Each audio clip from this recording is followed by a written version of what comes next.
জোনালি, জোনালি বলছি, দাদুর জন্য কিন্তু ফিল্টার্ড কফি করে নিয়েছি। দাদু খেতে খুব ভালোবাসে। আমি তো ওনাকে দিতে পারছি না, তুমি ওনাকে দিও।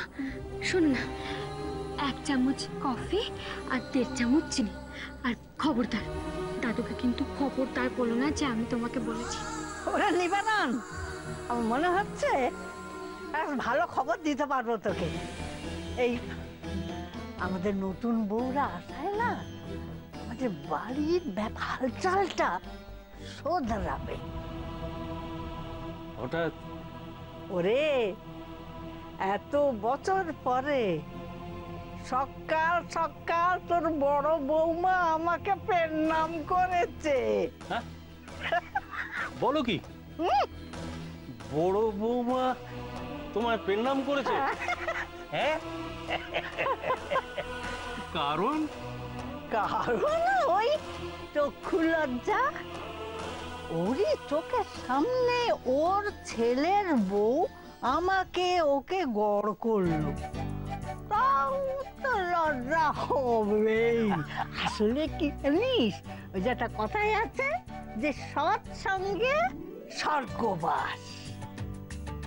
তবে ভাই, বৌমার তো এইটাই প্রথম দিন।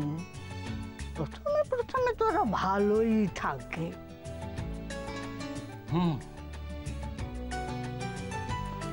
বুড়ি ঠাম্মি, ও চা। চা, বাহ বাহ।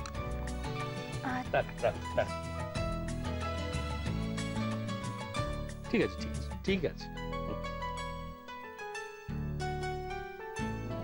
নিবারণ, কি বলেছিলাম?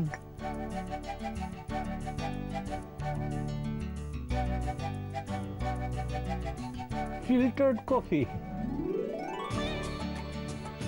ফিল্টার্ড কফি বানালে যে বড়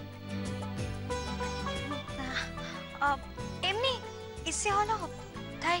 তোমার ইচ্ছে হলো আর তুমি ফিল্টার্ড কফি বানালে?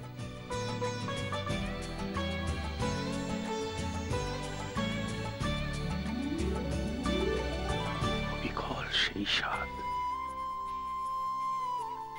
রাজলক্ষ্মী কোথায়? সে নিজেকে ভালো বউ প্রমাণ করতে উঠোন ঝাড় দিচ্ছে।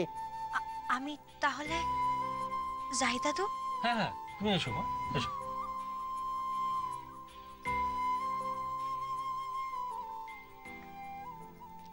আচ্ছা বুড়ি দিদি, তুমি আমায় একটা কথা বলো তো, তুমি কি সত্যিই বিশ্বাস করো যে রাজলক্ষ্মী ওই তরকারিতে মাছের কাঁটা মিশিয়েছে?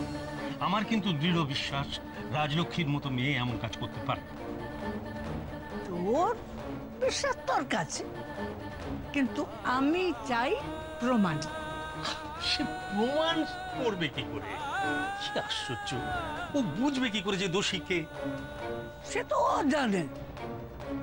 সে নিয়ে তুই এত চিন্তা করছিস কেন? আর তাছাড়া ও তো একটু আগেও আমাকে বলেছে যে কাল দুপুর পর্যন্ত ওর সময় যখন আছে, ও যেভাবেই হোক ও প্রমাণ করে দেবে। ও বলেছে? হ্যাঁ দাদু, এই তো নাম নিতে না নিতেই এসে গেল। নাম নেওয়ার সঙ্গে সঙ্গে যে হাজির হয় তাকে কি বলে রে নিবারণ?